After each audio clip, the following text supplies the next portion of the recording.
Very good evening to everybody. I'm here with Meredith Fischer. Meredith, it's always such a pleasure to be here with you on the edge of the treetops in Vic Falls. Thank you for having me. Oh, it's a pleasure to have you, Luke. 528 is a luxury boutique bed and breakfast in the heart of the Victoria Falls suburbs. What gave you the idea to come up with a boutique B&B? Was there a gap in the market? Well, I think it was something that I remembered from my childhood, going to small, intimate places when we were travelling, particularly in South Africa as I was growing up. And I liked the idea of having a place where you could go, where people would know your name and knew what kind of coffee you liked or drink or jam on your toast. And when I thought about doing a place like this, I wanted to make a personal place where people could come and feel at home. And it is extremely personal. I can say that from first hand. Tell us, how many rooms do you have? So we've got 7 rooms at 528 Victoria Falls. 5 of those are double or twin options, and 2 of those have got a triple option. So you can have a king and a single, and they're all en suite and have all the amenities that you would want in a place like this: coffee, tea. Very special. It is. And you know, we've spoken a lot of our guests, because we have our own travel business, have come to stay here. And, you know, there's never, ever been anybody that has left here without loving the service that you and Paul provide. Thank you. So, you know, we can't recommend what you provide here highly enough. You know, there is... the thought that, hey, come to Victoria Falls, maybe I should go and stay in a lodge or a hotel that's close to the falls. But what is it that you think, I mean, apart from the things that you've said, I mean, is it the personal touch, or is it a group of ingredients that has made you guys so successful? Because ever since you've opened, you've had enormous success, and I know that the glowing reviews you've got, but if you could put a finger on one thing or a group of things, it's up to you, what would it be? Well, I think when people come to Victoria Falls, they're obviously looking for a certain combination of things they want to do. And I think in our case, you can go and see the falls, which you can do at any place, but they're wanting to actually have somewhere where they're relaxed and at home, which is smaller, so they don't necessarily feel they want to pay an enormous amount of money when they're staying here. They're perhaps moved from other safari camps, so they want to come here, be able to see the falls, but feel at home in a personal environment. So I think it's just making people feel at home, I think, is the most important thing, Luke. And we do try to do that here. You know, and I think just to add to what you're saying also is that I know you and Paul, you know, you give a lot of time to your guests.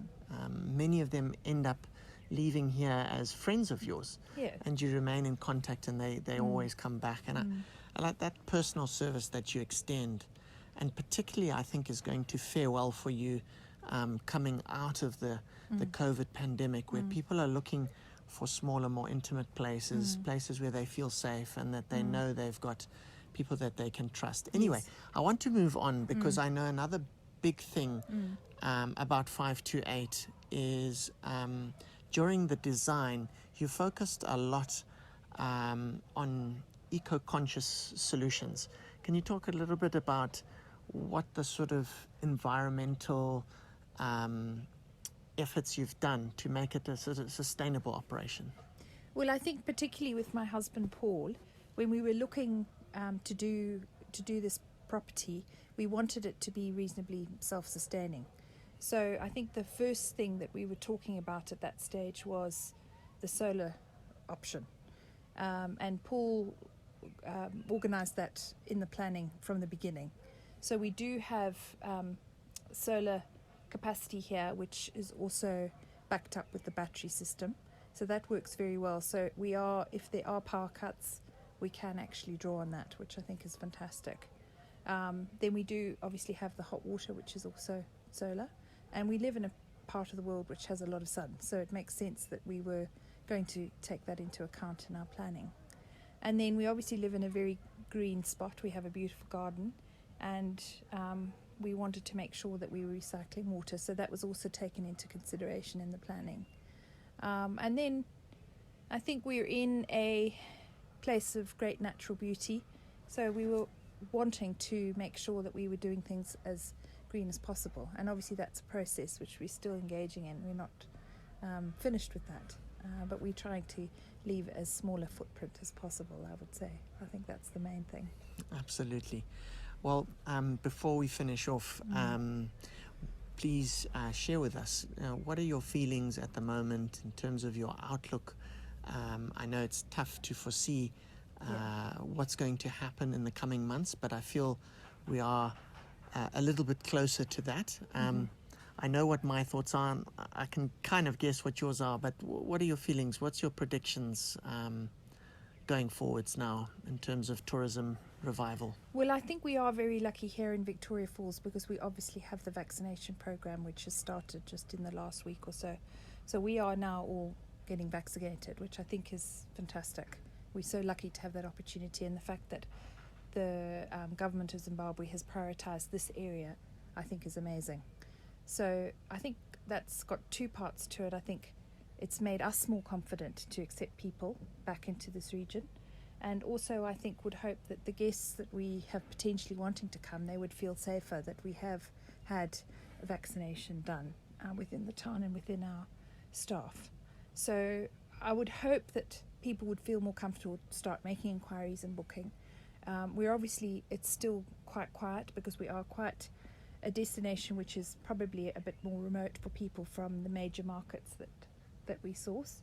So people have to feel confident to start booking, but we are seeing more inquiries. I know you've probably seen that as well. And I think perhaps that we will find more last minute bookings this year. But a lot of our focus is now being on 2022 for hopefully a really good season in 2022. But obviously we're very happy to accept as many people this year as possible. And Meredith, on behalf of the Zimbabwean locals who have come through to enjoy yours and Paul's incredible hospitality, we say thank you for allowing the locals to come in and experience true international 5-star hospitality. Thank you. And hopefully you won't forget the locals, and we can continue to come and enjoy it. Yes. But I know how much we want to welcome foreigners back here as well. That's right. Thank you so much for spending time with me today. I really appreciate it. It's been lovely to have you up at Treetops Bar. Cheers. Good. So what we do, if we wait another 20 minutes, we have that light and that we can